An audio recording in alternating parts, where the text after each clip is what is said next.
In tonight's 8+, we meet a young woman who moved halfway across the globe in search of a better education and found it with the help of someone who paid it forward. Jim Loke tonight introduces us to Decca Aiden. We all have a story to share, like every one of us have their own struggles in life. And no one knows that like Decca Aiden. She's a senior at Worcester Academy, but her story starts halfway around the world in war-torn Somaliland. I was raised by a single mother, and she knew that education's like the only way we're gonna have like a better life. That she did, actually.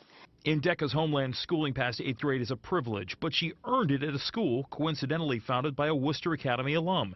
And a few years later, a $50,000 scholarship from another alum brought her here, and boy, has she made her mark. Eager, anxious to try new things, not afraid to meet new people. She's worked with fellow students to tutor younger kids in music. She's won the school's Dexter Prize for speaking. And while it's tough to leave her family, she does it all with positivity. Every single day of my life, I just go there. I'm just so happy. I'm like so happy about everything that I'm doing.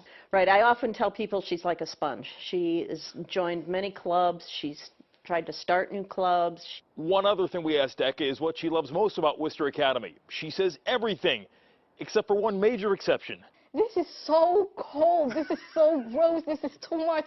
I hate it. Like now, I hate it. As for her future, that's still unwritten, but she does have some ideas. Now my top schools that I heard from was Brandeis, so it's good. So if somebody from Brandeis is watching. Oh, hi, I don't know. Decca Aiden, this week's A+. Jim Loke, WCVB News Center 5. That beautiful smile is going to count for something, right? If you know an exceptional student worthy of an A+, submit a nomination right now at WCVB.com. Just click as seen on. Good luck to Decca.